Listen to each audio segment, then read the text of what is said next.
Përshëndetje nga unë Klea Kica dhe mirë se erdhët në Vibe. Sot Vibe-in do ta nisim ndryshe nga çdo herë tjetër. Do ta nisim me aktualitetin. Shqipëria po digjet nga flakët në të gjithë vendet. Për këtë kemi të ftuar inxhinierin e mjedisit Abdullah Diku. Inxhinierin e pyjeve, në fakt. E pyjeve.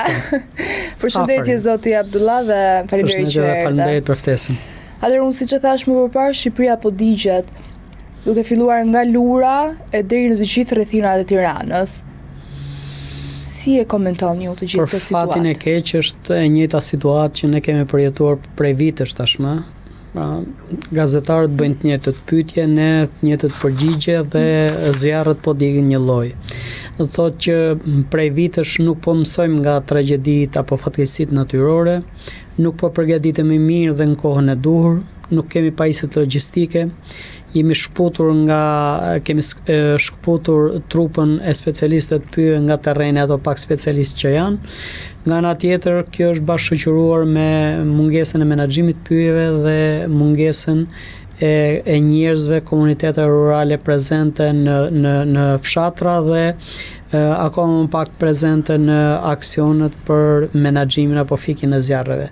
Kjo ka çuar një situatë tillë e cila për çdo vit përsëritet thuajse një lloj, duke qenë se masat parandaluese pari janë inekzistente dhe më tej masat ndërgjegjësuese, masat për menaxhimin e pyjeve, veçanërisht për krijimin e këtyre strukturave për mbrojtjen nga zjarri nuk ekzistojnë.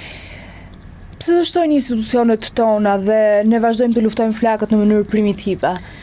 Dështojnë sepse s'pari mendoj se kjo gjë nuk merret seriozisht nga institucionet, pra ne kujtohemi për zjarret kur ato bien, ne kujtohemi për përmbytjet kur ato ndodhin, ne kujtohemi për fatkeqësitë natyrore, tërmet e tjerë ditën që ato ndodhin. Pra sa kohë që ne nuk e vlerësojmë seriozisht këtë situatë, nuk investojmë në burime njerëzore, burime teknike, inteligjencë artificiale, në masa parandaluese, pastaj vihemi përballë faktit kryer, edhe ose përmbytemi nga ujindimër, ose digjemi nga zjarri i verës, pra jemi mes dy fatkeqësive natyrore dhe kur vepron me aksion në mënyrë të pakoordinuar dhe në situata emergjencë si këto që jemi, patjetër që do ketë dështime, do ketë dëme masive, jo vetëm ekologjike, por ekonomike, do të ketë dëme në prona, kështu më radhë, pra një zinxhir, si thuaç,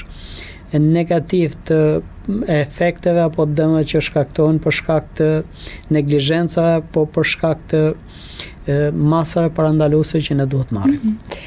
Flakët këtë muaj rrezikuan seriozisht zona banimi si Prisk dhe Lundër shumë afër kryeqytetit.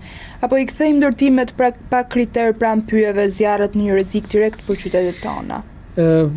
Nuk mund të thuhet direkt, por ka një farë tendence, ka patur historikisht të vitet e fundit një farë tendence që terrenet pyjore apo terrenet kullosore të digjen me qëllim ndryshimin e destinacionit përdorimit tyre. Pra kanë qenë pyll fillimisht në zërin kadastral apo kullot, apo zonë me shkurrë dhe njerëzit kanë menduar që duke e djegur mund ta tjetërsojnë këtë dhe fare lehtë mund të ndërtojnë. Në fakt, bazuar në ligjinëri që ne kemi për pyjet e vitit 2020, kjo gjë është sfumuar si të thuar, sepse një sipërfaqe pyjore që digjet sot dhe vitin tjetër është zonë e shkrumbuar, nuk mund ndërtosh më njëherë në të pa pritur të paktën 20 vjet.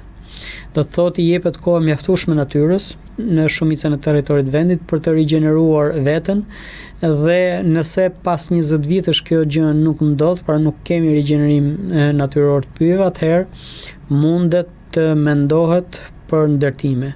Për fatin e mirë në këtë drejtim nuk është se kemi shumë shqiptarë larg pamës, si thosh, që ta djegin sot për të menduar pas 20 vitesh, kështu që kjo ka qenë një mënyrë për të dekurajuar lidhjen e drejtë për drejtë të zjarreve me procesin e ndërtimeve.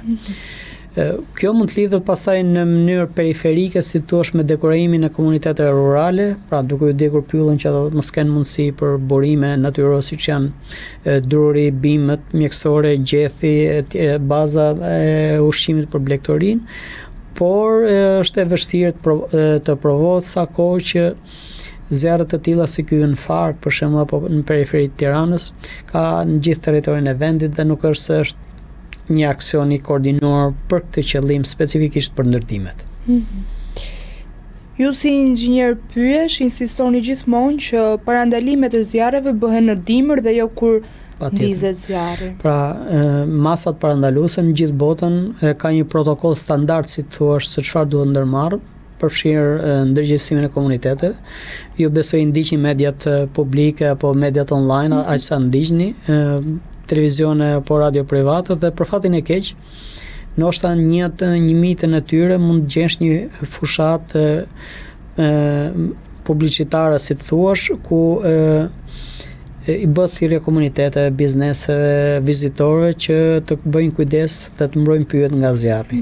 Në të shumicën e tyre nuk ekziston kjo gjë dhe kjo duhet vijë nga struktura qendrore, pra nga Ministria e Bujqësisë, duhet vijë nga Ministria e Mjedisit, si detyrim, si të thuash, ku çdo lloj medie që ekziston apo portal që ekziston në Shqipëri të ketë një hapësirë të kufizuar për ndërgjegjësimin publik, në mënyrë që zjarret mos jenë prezente.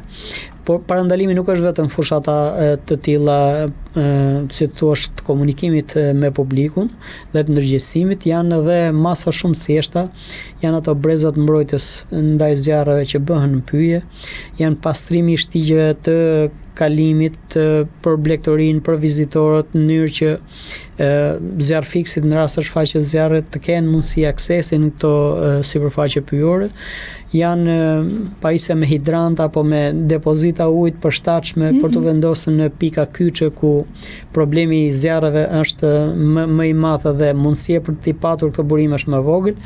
Duhet kemi hartat integruar që integrojnë disa faktorë, pra kundrejtimin, pjersinë e shpatit, përbërjen e bimësisë, përbërjen e lëndës organike apo të karburantit në tokë, afërsinë me qendret e banuara, zonat me ndjeshmëri të lartë mjedisore, pra duhen disa kombinime faktorësh ku të di çdo territor, çdo bashki apo çdo zonë e mbrojtur se cilat janë zonat më të rëndësishme që në rast zjarresh duhen mbrojtur të parat.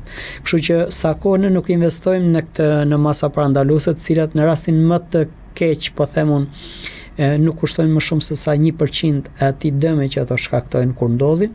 Në rastin më të mirë kushtojnë ndoshta 1/100 e këtij dëmi kur ndodhin, atëherë ne merremi me pasojat. Sa kohë që ti merresh me pasojat, si në rastin e përmbytjeve, ashtu edhe në rastin e zjarreve, kostot financiare janë jashtëzakonisht të mëdha, pra 100 apo 1000 herë më të mëdha, kostot ekologjike janë shumë më të mëdha, kostot ekonomike siç thash po ashtu, dhe për fatin e keq pastaj kostot edhe në dëmën, në njerëz, në prona, në asete të ndryshme është akoma dhe më i madh.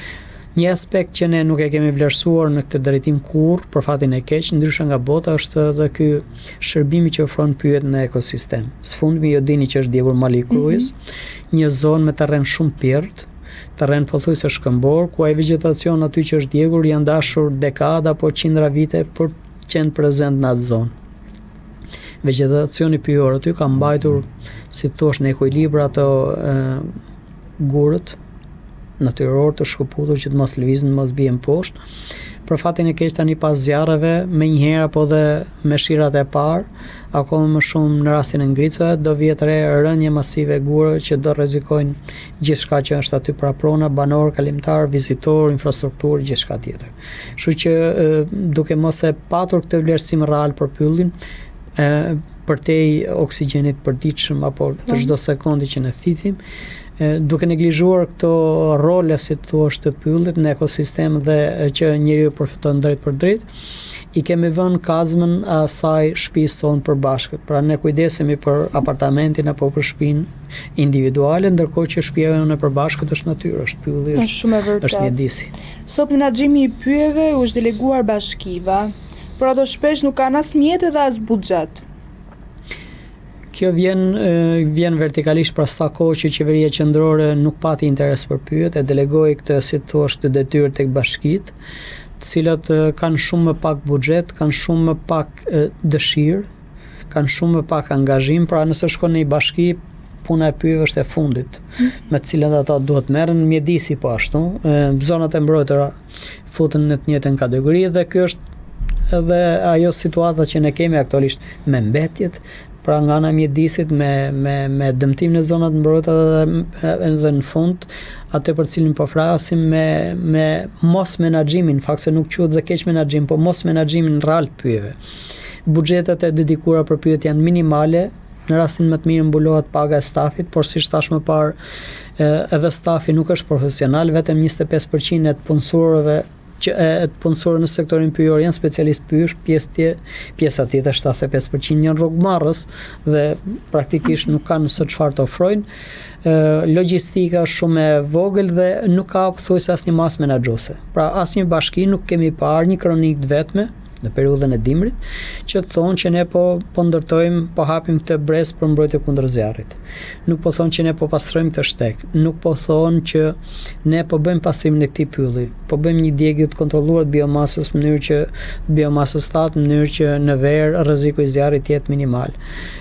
Po bëjmë një punim për të pastruar pyjet, pra nuk ka tillë. Dhe sa kohë që ne nuk i menaxhojmë pyjet, tashmë kemi krijuar struktura pyjore duke filluar që nga shkurrët deri tek durët e rritur që ato degët janë në nivel me tokën pothuajse dhe në rastin e shfaqjes një zjarri menjëherë kalon nga sipërfaqja e tokës, kalon në kurorët e drurëve dhe kjo bën pastaj praktikisht shumë të vështirë menaxhimin e zjarreve.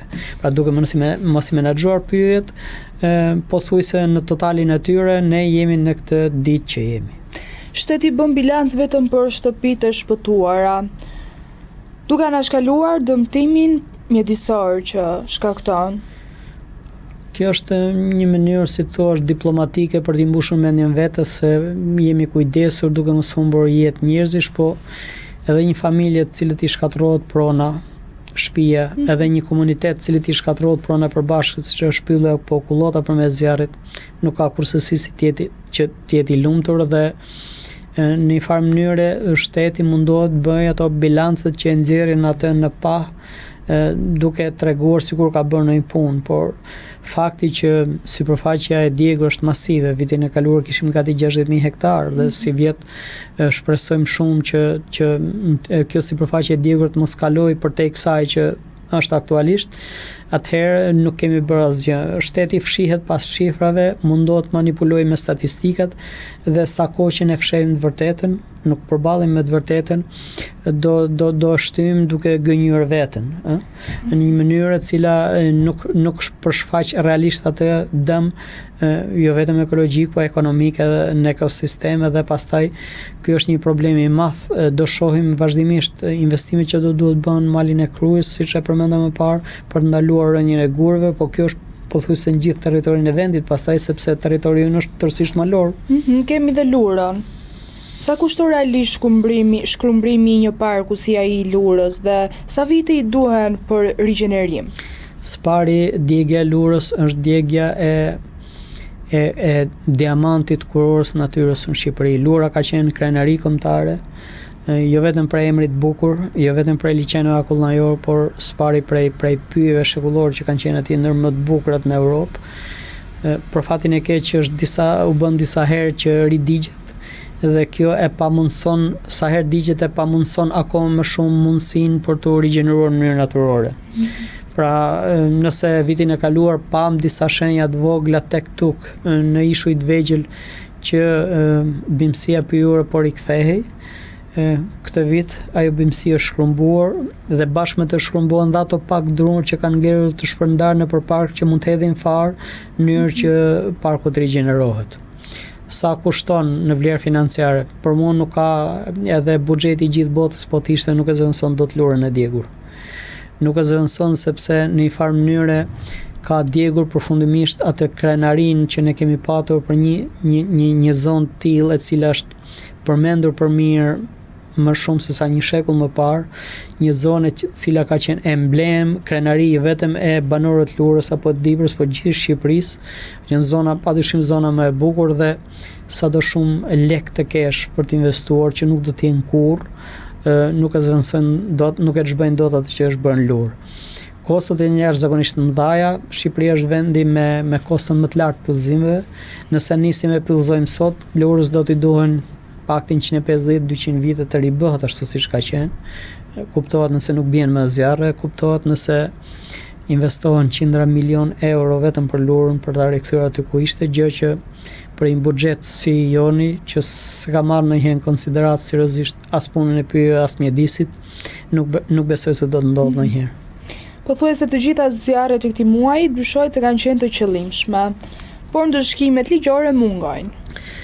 Shiko, në vitin 2023 ne kemi propozuar një ligj për ndalimin e djegjes tokave bujqësore.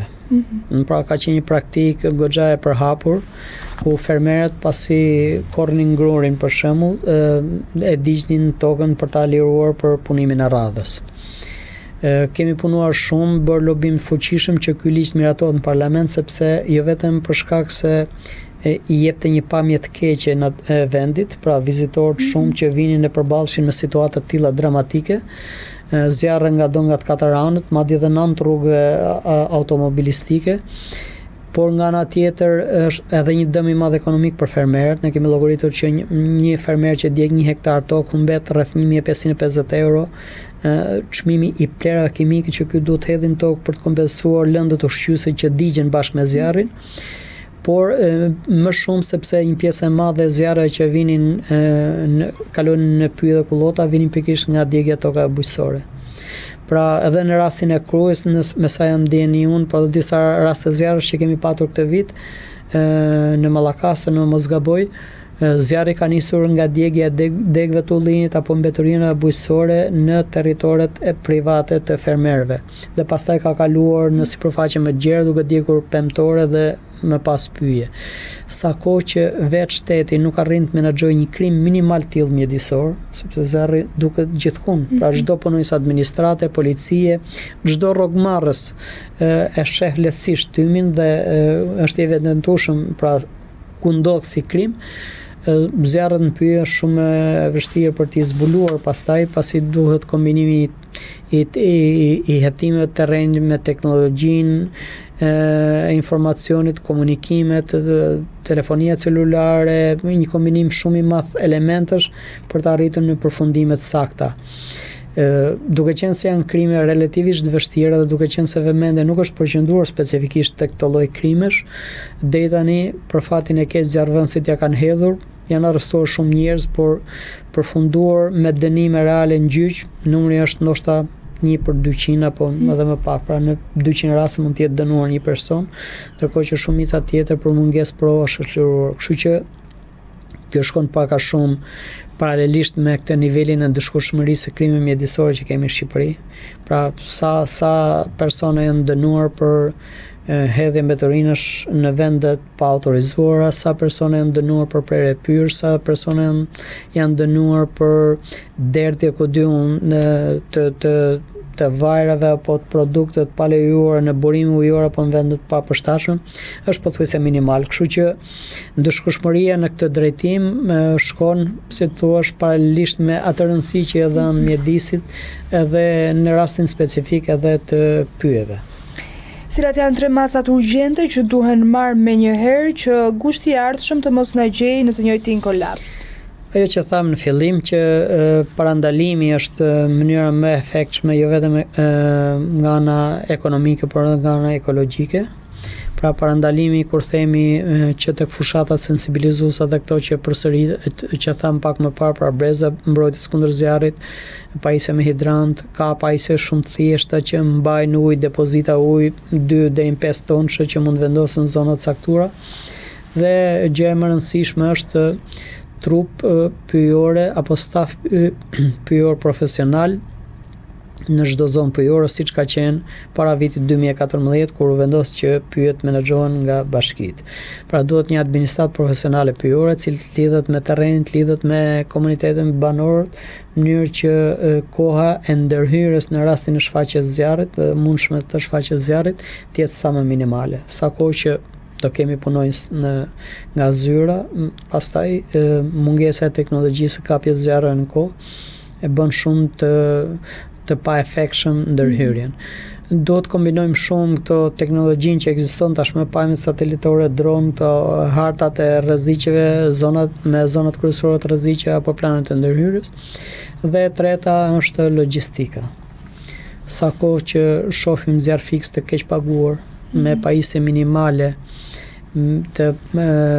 pajisje minimale personale për mbrojtjen nga zjarri, me automjete, flotë zjarfikësh të vjetra, mungesë hidrantësh në zona kyçe, kjo situatë do vazhdoj të përsëritet një lloj dhe ne do vazhdojmë të qajmë djegjen e pasurisë natyrore të Shqipërisë.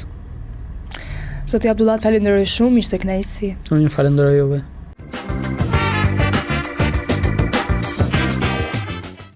Zjarret po vijojnë në disa zona të vendit duke vënë në vështirësi strukturat lokale dhe duke rikthyer diskutim mbi kapacitetin e bashkive. Për të kuptuar se sa të përgatitura janë bashkitë dhe ku qëndron problematikat, kemi në lidhje direkte ekspertin e qeverisë vendore, Agron Haxhimali. Zoti Agron, përshëndetje dhe mirë se erdha. Faleminderit. Atëherë, çfarë tregojnë zjarret e këtyre ditëve për kapacitetet reale të bashkive shqiptare për të përballur me emergjencat?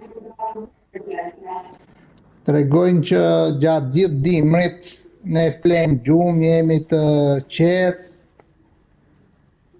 nuk mendojmë se do vi vera, nuk mendojmë se do ketë temperatura të larta, nuk marrim masat për të ndërhyrë në infrastrukturën toksore, në mbrojtjen e pyjeve, në hapjen e rrugëve të mundshme aty në zonat pyjore dhe kodrinore, të ndërtojmë lera apo masa për të grumbulluar ujin që mund të duhet në ato zona, të investojmë në teknologji, të trajnojmë stafin, të pajisim zjarfikësit me mjetet e duart, të trajnojmë të ri dhe të reja apo komuniteti që përbëjnë pjesën e forcave vullnetare. Për ta përmbledhur, problemi jonë qëndron se sistemi mbrojtjes civile nuk është perceptuar mirë as në edukim, as në ndërgjegjësim qytetar, as në edukim dhe ndërgjegjësim institucional, as në investime, dhe mbi të gjitha problemi më i madh që vere është fakti që vizioni, strategjia për të mbrojtur për masat mbrojtëse apo mbrojtjen civile apo masat mbrojtëse në këtë rast për zjarret, por edhe për çdo sektor, nuk janë prioriteti i duhur i vendimarrësve shqiptar, qoftë në nivel vendor, qoftë në nivel. Do me thënë, po thuaj që bashkitë nuk janë të përgatitura për sezonin veror, ku ndodhin zjarret.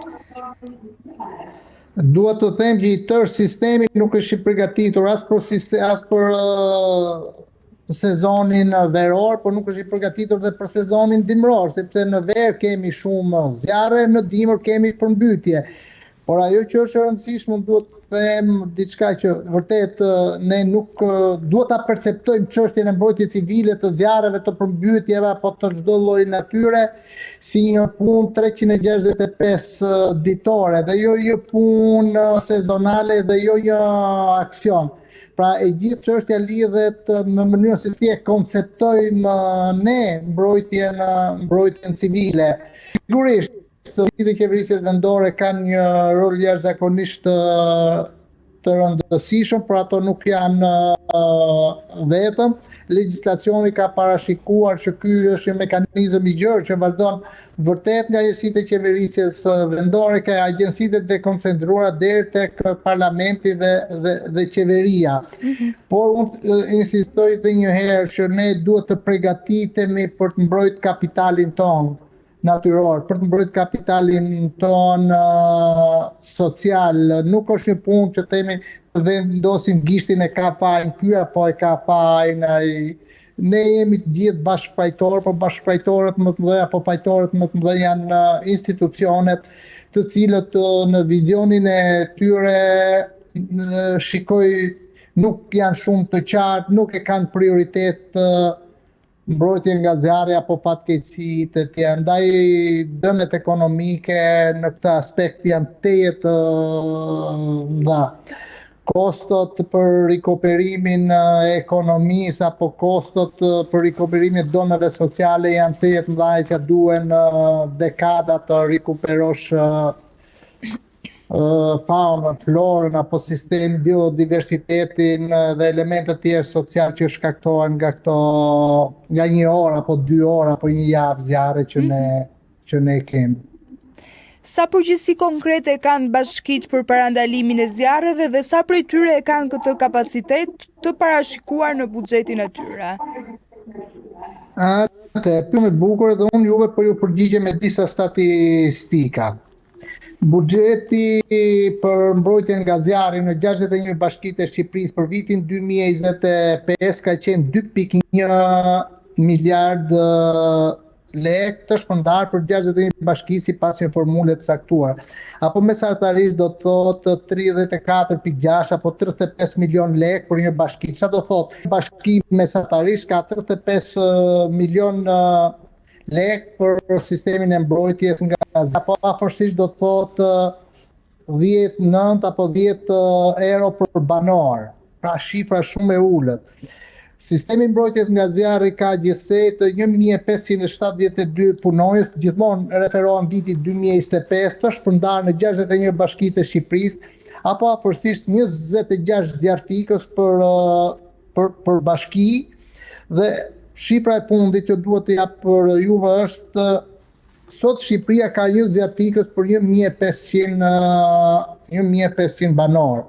Unë ju dhash të statistika pa dashur të rëndoj me shifra dhe fakte, po ka dhe statistika të tjera, për shembull kur futet te përdorimi i makinerive apo i teknologjive, që dhe ato lënë shumë për dëshiruar, jo më tepër nga numri, por më tepër nga potenciali, nga kapacitetet dhe aftësitë që kanë këto makineri, pasi duhet pranojnë që flota në tërësi, makineri zjarfikse, bote apo e gjithë makineria e sistemit mbrojtjes nga zjarri dhe shpëtimit në Shqipëri lë shumë për dëshiruar, pasi është shumë e vjetruar, ka makineri që posedohen në këto sistemet e mbrojtjes në përbashki të vitit 70, 80 apo 90, apo dhe pas viteve 90 që janë bërë dhurat nga partnerët apo partnerët ndërkombëtar. Është shumë vështirë të thuash që vetë bashkitë të kenë blerë makineri të tilla të teknologjisë mirë, dhe ajo që duhet ta mbyll është fakti që jemi ndër vendet në Ballkanin Perëndimor dhe nuk krahasohemi me vendet e Bashkimit Evropian që s'kemi 1, 2 apo 3 helikopterë zjarfikës, të cilët janë premtuar vazhdimisht, por asgjë nuk ka ndodhur. Tashti me këto shifra ju kuptoni fare qartë çfarë duhet të them, që me një buxhet të limituar, ama nuk duhet të justifikoj vullnetin, përgjegjësinë e njësive të qeverisjes vendore. Por është tregues që ky është potenciali, këto janë mundësitë, dhe në raste të tilla vërtet ato kanë një gatishmëria, nuk është shqetësim shumë i madh, të gjithë shkojnë për gatishmërinë. Por problemi është që në dy hall ka të mendoj që mënyra e përballimit le shumë për të dëshiruar për këto arsye që unë thash. Problem tjetër mbetet fuqia për ta rikuperuar dhe rigjallëruar ekonominë që ka kosto jashtëzakonisht të mëdha dhe del tejet limiteve të njësive të qeverisjes vendore. Ama jam kritik për bashkitë për sa i përket masave parandaluese.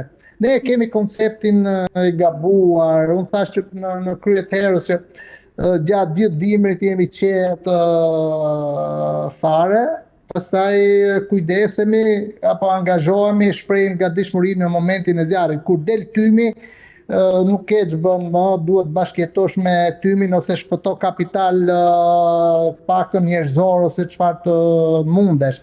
Duhet të them me këtë që duhet investohet gjatë 10 vitit për parandaluar. Në qoftë se ti të duket sikur kursen në parandalim, ti do të humbasësh miliona në rikuperim. Ndaj parimi në këto raste është që më mirë të harxhosh 100 lekë në parandalim, sepse nëse këto 100 lekë ti nuk do ta investosh në parandalim sa miliona lekë të shpenzuara për përballimin dhe akoma 2 fish, 3 fish miliona lekë për rikuperimin e ekonomisë apo dëmeve që janë shkaktuar.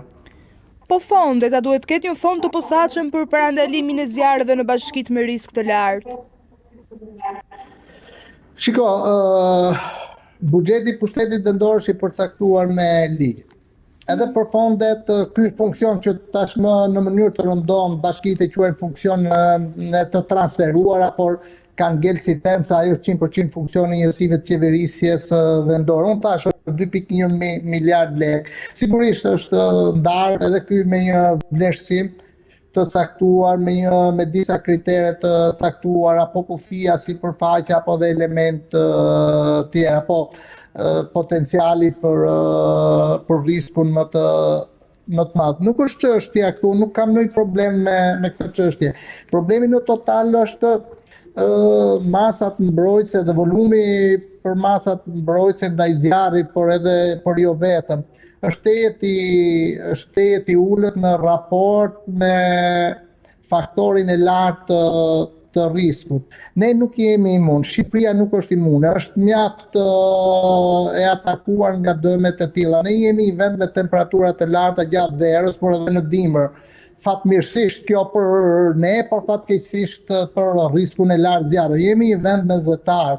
Jemi një vend që jemi atakuar tashmë me ndryshimet klimatike dhe me ngrohjen globale. Dhe ne duhet bëjmë politikat të përshtatemi qoftë terrenit ton shumë me gjeografi shumë të thyer, qoftë ndryshimeve klimatike.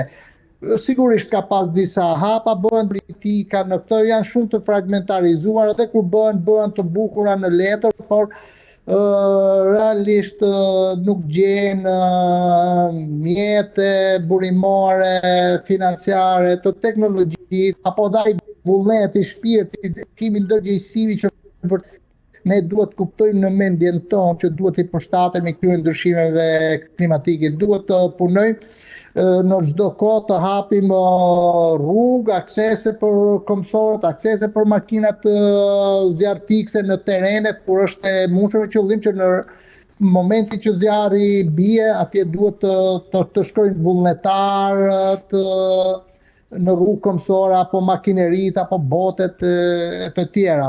Ajo që shumë rëndësishme duhet tekstuar që këtë çështjen e zjarreve e lidh shumë edhe me sektorin pyjor, mbrojtjen e pyjeve dhe të kullotave, që edhe kjo është një përgjegjësi e qeverisjes vendore dhe sigurisht edhe këtu ka shumë probleme. Për shembull, është jo korrekt të themi që gjithë trupa që shërben në sektorin pyjor në Shqipëri në 61 bashkitë është 800 punojës. Çfarë do të thotë që këto 800 punojës një pjesë për zyra, një pjesë e tyre ato inxhinierët e pyja apo rojtarët numërohen, janë shumë të kufizuar. Çfarë do thotë që ato duhet të jenë në ballë të punës, ato duhet të kenë një kontroll mbi territorin, mbi pyjet, mbi zonat e mbrojtura. Ato duhet kenë hartën e zonave potenciale të riskut më të lartë, duhet të kemi sistemin e alarmit më të shpejt, zinxhirin e komunikimit dhe ndërgjegjësimit për cilin do qytetar që të mori masa ndaj rreziqeve në këtë rast, por thash që sigurisht është çështje parash, sigurisht teknologjie, por mbi të gjitha unë e vë theksin që ka nevojë për shumë edukim, ndërgjegjësim edhe ka nevojë për filozofi, për koncept të politikë bërjes të vendimmarrësve që të ndërhyjnë në këtë të kenë plane strategjike për të përballuar situata të tilla. A ka një problem me ndarjen e përgjegjësive?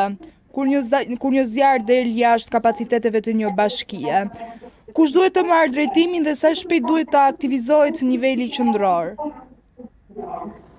Sigurisht, këtu kemi bërë një manual për bashkitë. Edhe në këtë manual përcaktohen bazuar në ligj, ne vetëm e përmbledhim është një bujit që i shërben më shumë zyrtarëve vendor dhe sistemit për të orientuar. Sigurisht rregulloret dhe kuadri ligjor në Shqipëri nuk është se mungon. Të parët që janë përgjegjës për pikjen e zjarrit në një bashki janë vetë sistemin pra zjarrfiksit e zonës apo i gjithë sistemi brenda një bashkie bashkë me vullnetarët, bashkë me gjithë mekanizmin që ka ndërtuar bashkia. Kur kjo del jashtë kapaciteteve të bashkisë, ofrohet bashkia fshi brenda rajonit dhe kur del përtej rajonit ofrohen bashkia qendra tjera rajonale të mbrojtjes nga zjarri apo të mbrojtjes civile që në Shqipëri ka 4 të tilla.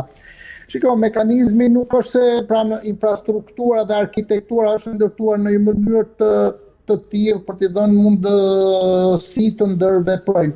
E gjithë çështja është që sa i shpejt është ky reagim edhe këto qendra çfarë ofrojnë realisht, a janë vetëm për të koordinuar, kanë mjete të posaçme vetë apo janë vetëm politikë bërësve.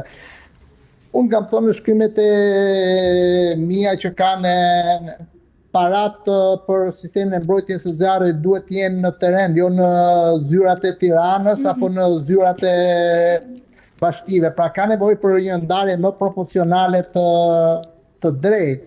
Paraja duhet të shkojë aty ku zbatohet, aty ku është problemi, aty ku është risku, ke zjarfikse, ke makineria, ka ato që do hapin rrugë, shep, ka ato që do të përballen me situatën.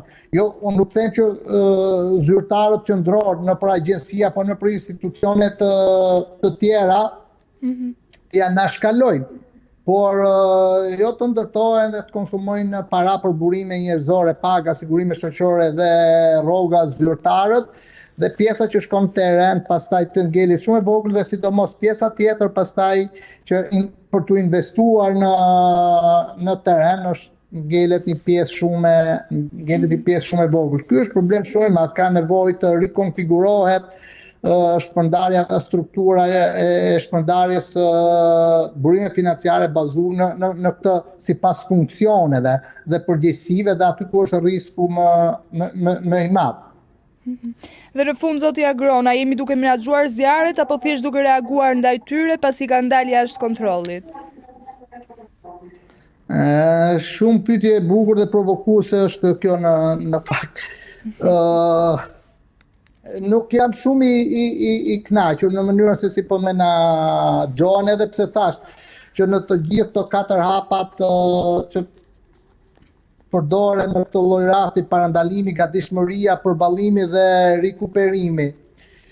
Problemi i parandalimit është shumë i dobët, gatishmëria është e vlerësoj pozitivisht, përballimi me probleme, por po them mund ta kaloj klasën, rikuperimi nuk e kalon klasën për mendimin tim. Ndaj në këtë aspekt problemi është siç e shikoj unë, në momentin që bi zjarri apo del tymi ne jemi prezent, por ne nuk jemi prezent para se të dalë tymi edhe për parandaluar që kjo ngjarje mos ndodhi. Shumë mirë që ne jemi të gatshëm, por shkojmë kemi prezencë mediatike, por këto janë statistika.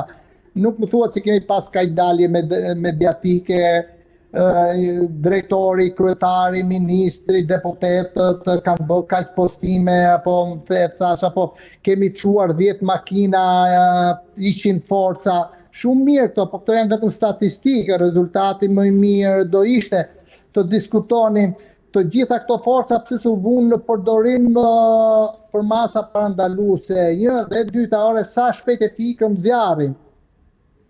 A u do gjë në 10 hektar apo 100 hektar? Po në qoftë se të janë ndjegu 100 hektar tokë dhe 10 shtëpia, atëherë lë shumë për dëshiruar sistemi. Pra ne duhet i masim rezultatet ndryshe, jo me statistika, jo me prezencë. Zoti Agron, të falenderoj shumë, ishte kënaqësi. Faleminderit juve.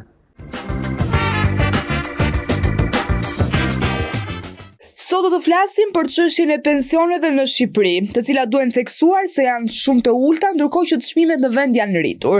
Për të folur për pensionet, kemi në lidhje direkte ekspertin e ekonomisë Pano Sako. Përshëndetje dhe mirë se erdha. Si je? Vap. Vap. Si të gjithë. Po pije ka vap. Atëherë, siç e bëra prezantimin më parë, do të flasim pak për pensionet, të cilat janë shumë të ulta, ndërkohë që çmimet në vend janë rritur, jemi koshient të gjithë për këtë. Çfarë mendimi ke ti për pensionet që jepen sot në Shqipëri? Shiko, mjafton që të marrësh parasysh kesh parasysh një detaj. Pensioni mesatar në Shqipëri sot është diku të krejt 200 lekë. Kufiri minimal i mbijetesës në Shqipëri sot është diku të krejt 226 euro, që i bie diku të krejt 218 lekë për ditë. Për muaj, në fakt. Pra, që i bie 218 lekë në muaj, duhet një individi sot për të mbjetuar në Shqipëri. Pra, po themi është kufiri mbijetesës. Dhe natyrisht që kur ti krahason këtë kufir mbijetese me pensionet aktuale, kuptojnë që pensioni mesatar në Shqipëri, pensionisti mesatar në Shqipëri nuk merr as 80% të atyre që duhet për të mbjetuar. Pra, këtu nuk po flasim për mirëqenie, nuk po flasim për pagesë dinjitoze, për jetë dinjitoze, tu po flasim për jetë bazike dhe nuk harrim dot të realizojmë as jetën bazike jo, pra pensionet e sotme nuk dalin për të siguruar pensionistëve një mbjetesë normale. Dhe kjo është drama që kemi ne sot. Pra, mjafton të dish këtë element, këtë detaj, dhe ti kupton se kush është gjendja e pensioneve sot. Natyrisht që ata që ndjenin lëkurë kanë më të fresit, kanë më të qartë, kanë më të prekshme se sa unë, dhe sa unë i shoh thjesht në pikpamja shifrave, por që edhe kur shikon si puna ime, kupton që nëse këtu nuk do të kishim lidhjen e fortë familjare mes prindërve dhe fëmijëve, apo këtu nuk do të ishin remitancat që vinë nga emigracioni, nga fëmijët që kanë ikur emigracion, këtu pensionistët realisht do të ishin shumë të vështirë të mbjetonin, të kalonin muaj, të mbjetonin për te muaj. Dhe këtë e kam në kuptimin biologjik të fjalës. Pra nuk e kam në kuptimin metaforik, grup letrar etj. Në kuptimin biologjik, të 200.000 lekë që është sot pensioni mesatar, merr një bëjmë llogarit, i bie nga rreth 6.000 lekë në ditë, nëse ti heq ilaçet edhe drita ujë, domethënë që mesatarisht i bie diku te 150.000 lekë shkojnë këto, me 50.000 lekë në muaj bie për të rënë. Tani imagjino 50.000 lekë në muaj që vetëm pensionisti për të rënë. Çfarë mund të hashë 50.000 lekë në një muaj? Unë nuk e di, do të thotë ka raste që dalin 50.000 lekë për të rënë në një ditë. Jo më në një muaj në të shumë e qasë. Plus jo pensionistët kanë edhe ilaça. Po, pra duke hequr ilaçet, pra sepse realisht çfarë ndodh, ata një pensionist do të merr 200.000 lekë. Nëse janë që pensionistësh, po themi që drita ujë ndajnë bashkë. Drita ujë mesatarisht ka diku te 70.000 lekë, që bie nga 35.000 lekë secili, 30.000 lekë secili pas. Secili nga ata do 100.000 lekë ilaç në muaj. Mesatarisht, pra po flasim për ta pensionistë që kanë një trajtim normal, mjekësor që ka çdo pensionist, pra vetëm ilaçet e moshës po flasim. Nuk po flasim për ilaçet ku ka sëmundje të tjera shtesë ekstra, nuk të përdish të operacionit, të zemrës, e sëmundjeve të tjera të moshës, që mund t'jenë, këto zakonisht shkojnë diku të 100.000 lekë në muaj. Pra, 135.000 lekë i ikën pensionistit mesatar, që merr 200.000 lekë në muaj, i ikën me ilaçe dhe me drita ujë. Dhe i mbetet 70.000 lekë në muaj, 65.000 lekë i mbetet 70.000 lekë në muaj. Por të ngrojë 30 ditë, i vjen nga 2.300 lekë dita. Tani, buka bën 1.200 lekë. Pa. Uji bën 1.000 lekë do vlej uji, se është halli i madh, se kemi asoj për tjerë. Kështu që ikën lekët që ka për të ngrënë, ikën vetëm me bukë edhe ujë. Asnjë gjë tjetër. Edhe kjo ishte një analizë me thjesht, e shkurtër dhe reale. Pra, për të kuptuar që nëse këta njerëz nuk do të kishin shtesa që vinë nga fëmijët e tyre që punojnë, qoftë në Shqipëri apo qoftë në emigracion, këtu realisht do të kishin problem biologjik mbjetesa. Pra do ishte mbjetesa një sfidë e vërtet në kontekstin biologjik të fjalës. Pra jo në kuptimin letrar as metaforik, do të ishte një sfidë e vërtet. Sepse kështu në këtë gjendje janë fatalisme. Pra kështu janë lënë. Dhe pikërisht prandaj sot nuk shohim ne shqetësim nga pensionistët, sepse vazhdojnë akoma që të jenë remitancën, vazhdojnë akoma që të jetë kjo lidhje e fortë familjare mes prindërve dhe fëmijëve. Por në një shoqëri tjetër, e cila do të ishte më emancipuar, pra le të themi shoqëri europiane, ku lidhjet janë të shkëputura, ku fëmijët do të jetë e tyre dhe natyrisht prindrit kanë jetë e tyre këtu, këtu do kishin vërtet probleme shumë të mëdha sociale në puna të pensionistëve. Si funksionon teknikisht formula e indeksimit dhe çfarë duhet të ndryshuar në ligj që ky proces të ketë një impakt më të ndjeshëm në xhepat e të moshuarve? Shiko, para njerë duhet të hequr kjo hilja e shpërndarjes së indeksimit në mes të vitit apo dhe në fund të vitit. Pra, shiko çfarë ndodh. Çfarë është indeksimi? Indeksimi i pensioneve është rritja e pensioneve me masën e inflacionit. Pra, çfarë duhet të them? Pensioni duhet të ruajë fuqinë vlerëse vit pas viti. Duke qenë se çmimet rriten vit pas viti, atëherë me masën që rriten çmimet do duhet që të rriten dhe pensionet. Dhe kjo është i detyrim kushtetues. Pra, ne kemi shkruar në ligj që duhet patjetër që, pra sepse e keni parasysh kjo se shumë mbetet një lloj vitin tjetër nuk vlen më aq i madh sa ç'ke bler vitin që shkon. Kupton, e njëjta shumë humbet vlerë. Sa më shumë kalojnë vite sepse është inflacioni. Ne kemi parasysh është indeksi i viteve së çmimit. Për të njëjtin indeks do duhet që të rriten me pensionet. Tani çfarë ndodh? Nëse inflacioni për vitin 2025 ka qenë 3%, ne 3% që një indeksojmë, arrisim pensionin me 3% në tetor. Pra nuk arrisim që një janar. Po arrisim në tetor. Duke bërë që ai këto 10 muaj të kullundrisë, si thonë, të rregullohet, të rrotullohet me çmimet e reja, po me pensionin e rritur. E kjo është një hile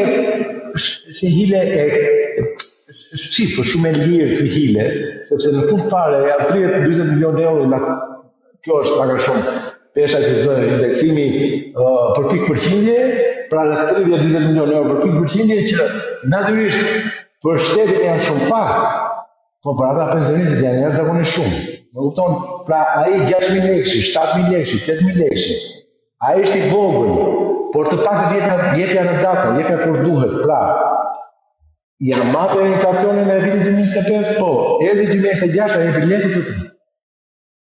Pra bëj investimi që në janar 2026, ç'është kjo tip pret të vit tetori, që të vitet dhe në një tetora, ku do shtatore, korrike, kushte, këtu se lëvizin këto data, ti jep indeksimin e 2025. Nuk më shumë ai do haj edhe në janar. Do haj me këto çmimet e rritura si pasojë inflacionit. Pra, kjo është ideja e indeksimit. Natyrisht, ky mekanizëm do duhet rregulluar. Pra, këto duhet vendosur në ligj që indeksimi bëhet në muajin e parë të vitit. Mendon se do të rregullohet? Pra, mbaroj jo, s'ka në plan të rregullohet. Nuk e shoh këtë në plan. Në ana e qeverisë në marrë mas tjetër.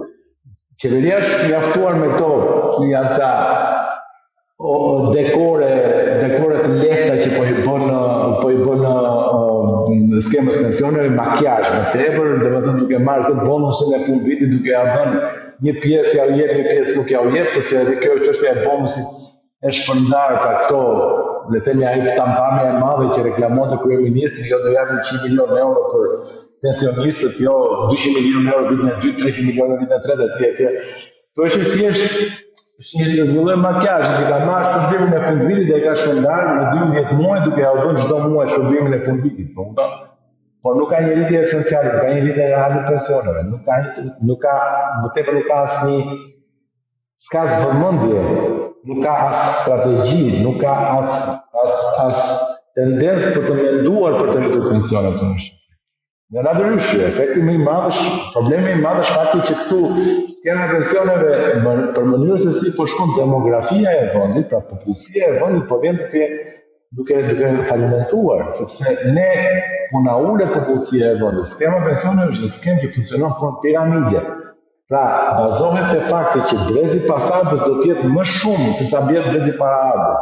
Pra, ata që do të lindin sot, që do na mbajnë ne që jemi prindërit e tyre me pensione, do të jenë më shumë se sa ne. Pra duhet që raporti të jetë një pensionist, ne kemi pasur përpara me 3 kontribues quhen, me 3 të punësuar, po sot është një pensionist të një të punësuar. Më kupton, pra jemi duke falimentuar skemë. Sepse problemi i madh që kemi ne është emigracioni, ne na ikën forca punëtore. Ikën fuqia punëtore, nuk ka kush paguaj sigurinë shoqërore. Sepse skema e pensioneve bazohet te pagesa e sigurisë shoqërore që bëjmë ne të gjithë që punojmë. Më kupton, po kur ka pak të punësuar, kur njerëzit ikin në emigracion, nuk paguajnë sigurinë shoqërore. Ama nga krau tjetër pensionistët rriten. Numri i pensionistëve shtohet, numri i punësuarve në Shqipëri bie, sepse njerëzit ikin në emigracion për kushte më të mira, për paga më të mira, për jetë më të mirë, më kupton, për të ardhmen e fëmijëve më të mirë, ndërkohë që pensionistët nuk ikin. Pensionistët i këtu duan të vinë datë të marrin pensionin, më kupton? E ky është problemi që ka skema këtu. Kemi dhe emigrantë që janë fëmijët e pensionistëve që i ndihmojnë me dërgesat e tyre. Çfarë ndodh nëse këto dërgesa ndërpriten nga brezi i dytë i imigrantëve që po shkëput lidhjet me Shqipërinë? Ky është problemi, pra ne këtë thamë, në qoftë se ne sot kemi qetësi sociale, edhe pse pensioni mesatar është poshtë minimumit jetik, e kemi vetëm për faktit sepse ne kemi akoma të lidhjen mes familjes, pra prindi dhe fëmia, ka akoma ekziston kjo lidhje, pavarësisht se natyrisht kultura ku ne jemi drejtuar duke shkuar, pra Europa etj e ka më të dobët lidhjen mes prindërve dhe familjes, ne vazhdojmë ta kemi akoma të fortë. Por më besoni, ne kemi qetësi sociale sot, pra nuk kemi njerëz të uritur rrugëve, pensionistë të uritur rrugëve, sepse kemi kontributet që japin fëmijët. Jo vetëm ata që janë jashtë, por edhe ata që janë brenda. Aty ke pensionistë sot që jetojnë në Shqipëri, që kanë fëmijë në Shqipëri dhe që fëmijët nga paga e tyre, nga të ardhurat e tyre, heqin një pjesë të ardhurave për të ndihmuar prindrit, sepse e dinë që me pensionin që kanë prindrit nuk e dalin dot. Dhe kjo është vetëm një që na ndalon ne për të pasur ato dramat vizive me njerëz që rrin rrugëve, njerëz që rrin poshtë murave etj. Sepse të ardhurat që siguron shteti, pavarësisht se ka detyrimin për të siguruar të ardhurat e mjaftueshme për të mbijetuar çdo shtetas, ky është detyrim pushtetues, pra shteti kujdeset, nuk ja ka dalë dot që të sigurojë këtë nivel të ardhurash për të mbijetuar këta njerëz. Dhe i kalon shumë në shqiptar. Po tash nuk shohim njerëz në rrugë që hypin, pra pensionistë që trin poshturës etj, sepse kemi akoma lidhjen e fortë mes prindërve dhe fëmijëve. Përveç shtyllës shtetërore, sa e gatshme është Shqipëria për të kaluar në pensione private të detyrueshme dhe a do ta zgjidhje kjo skem? Do ta zgjidhte kjo krizë? Dgjoj, çdo skem pensioni, domethënë skema solidare, siç është skema e sotme që kemi në pension. Çfarë do të skem solidare? Paratë që paguaj unë sot, nuk më mbeten mua aty në një llogari dhe unë i marr kur bëhem pensionist. Pra, ato që ne paguajmë sot, shkojnë për të paguar pensionet e atyre që janë sot pensionistë. Që kur të vim mosha jone pensionit, ne do të varemi nga ato para që paguajnë ata që janë duke punuar në atë kohë. Pra, ata që janë sot fëmijët. Pra, pas 30 vjetësh kur ne dalim pension, do të duhet të presin, ose do të nga llogaritet pensioni, apo do të nga llogaritet do të funksionojë skema duke u bazuar te paratë që do të derdhin fëmijët e sotëm, që do të punojnë nesër. Më kupton? Skema e pensioneve private funksionon ndryshe. Nuk është solidare. Pra është një skemë tjetër e cila bazohet në kontributet që ti ke derdhur vetë gjatë kohës. Pra funksionon si tip llogarie bankare, më kupton? Ka natyrë tjetër, por logjika është pothuajse ajo aty. Do me do ti derdh muaj pas muaj, derdh një shumë të saktuar për veten tënde, dhe kur vjen mosha e pensionit, ti e përfiton këtë shumën e saktuar që ke derdhur muaj pas muaj, dhe në këtë formë ti ke siguruar fare të ardhur në momentin që nuk do punosh më. Kupton? Po kjo këto të dyja janë dy gjëra të ndryshme. Skema shtetërore që është skemë detyrueshme, është skemë solidare. Kupton? Nëse shteti ne do ta braktisim skemën shtetërore, dhe do të shtetën vetëm dhe skema private, dhe gjithë secili siguron vetë të ardhurat që do të duhet për të jetuar në momentin që do të jetë mos pensioni. Më kupton? Por nëse vazhdojmë në këtë formë siç jemi tani aktualisht me skemë solidare ku ti detyron njerëzit të paguajnë pension me qëllim për të paguar pensionet e pensionistëve sot, do duhet që ti të asigurosh që edhe kur të viu në pension nesër ditë, të ketë mjaftueshëm të punësuar në atë kohë, pra të ketë mjaftueshëm fëmijë që janë sot fëmijë dhe nesër do të jetë punësuar për të paguar më pension, por shikoj çfarë ndodh. Ne kemi vitin brezi jo, po flasim le të themi brezi 85 vjeç. Që sot janë diku te 40 vjeç. Mund të pranë 85-40. Lindjet mesatare në vitet 85-90 kanë qenë diku te 90.000 lindje në vit. E di se sa janë sot, sa lindje janë në vit sot? Ma thuaj në Shqipëri, sa me ndore sa? Sa me ndore sa lindje? 90.000 lindje mesatarisht nga vitet 85-90. Sa me ndore sa? Janë 22.000. Pra, që do të thënë? Ne që kemi lindur 90.000 veta në vit, do të duhet të na paguajmë pensionin këta 22.000. Pra e kupton se sa ngërçësh, ndërkohë që duhet të ishte raporti kundër, pra ne do të kishim 90.000 punësuar për 22.000 pensionistë, ne kemi 19.000 pensionistë për 22.000 punësuar. Do të thotë dhe kjo është drama të cilës ne jemi drejtuar dhe po shkojmë me shpejtësinë e kohës, natyrisht, dhe që nuk do ta shmangëm dot. Pra fakti që ne nuk kemi sot fëmijë, na ndikon tek skema, sepse nesër deri kur do na duhen që ta fëmijët të futen punë, të punojnë, të drejtë kontributet sigurisht shoqërore që ne të marrim pensionin ton, këta do mundojnë. Sepse ne jemi 90.000 veta në vit, pra vetëm brezi 85-90 ka disen diku të kretë 400.000, 450.000 pensionistë në asaj kohë, të vitit 2020. Pra ka i të tjenë pensionistë të vitit 2020. 450.000 do vitë vetëm nga ky brez. Por këta do mbulojnë 450.000 veta, do mbulojnë nga 100.000 veta. Që do punojnë. Ndërkohë që duhet raporti që të jetë optimal, duhet jetë i kundërta, pra do të jetë 100.000 pensionistë që mbulojnë me 450.000 veta.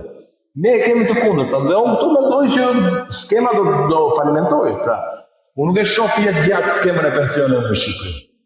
Nëse doan të kontribuojnë për pensionet, për skemën e pensioneve, ne duhet të sjellim njerëzit në Shqipëri. Pra do të sjellim ata që na kanë ikur, të sjellim në Shqipëri, punojnë në Shqipëri dhe sigurisht shoqërojnë në Shqipëri. Dhe ky ishte një sugjerim nga juaj për mos shkuar drejt kolapsit. Shiko, skema, nëse nuk ndodh kjo kolapson. Pra nëse këtu nuk kthehen fëmijët që kanë lindur jashtë, pra ata fëmijë që kanë lindur jashtë Shqipërisë, sepse që të dish një gjë tjetër interesante. Në Shqipëri lindin 22-23.000 shqiptarë. Jashtë Shqipërisë lindin mesatarisht 65.000 shqiptarë. Pra 65.000 fëmijë shqiptarë lindin jashtë Shqipërisë. 23.000 shqiptarë lindin brenda Shqipërisë. E kupton se kush paradoksi në këtë moment? Pra, ne kemi 2/3, do të 2/3 e fëmijëve shqiptarë lindin jashtë Shqipërisë. Vetëm 1/3 lindin në Shqipëri. E kuptoj. Të falenderoj shumë. Ishte kënaqësi. Faleminderit ty. Shpresoj që të gjejmë një zgjidhje.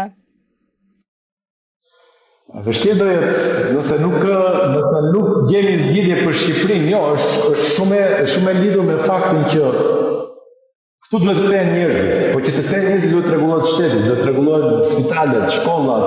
Pra, duhet që njerëzit ta mendojnë të ardhmen në Shqipëri. Po nuk e bën Shqipërinë të jetueshme, nuk kthehen njerëzit. Po nuk u kthyen njerëzit, këtu do falimentojë skema. Dhe shpresoj mos të jemi lodhur kot 70 ditë proteste, të ketë ndonjë ndryshim. E shpresoj. Shumë faleminderit. Ja, pra kështu erdhi fundi këtij programi, bashkë do të shihemi sërish të hënën në orën 11. Mos harroni ta ndiqni. Mirupafshim. Ju pëlqeu kjo video? Atëherë bashkohuni me ne.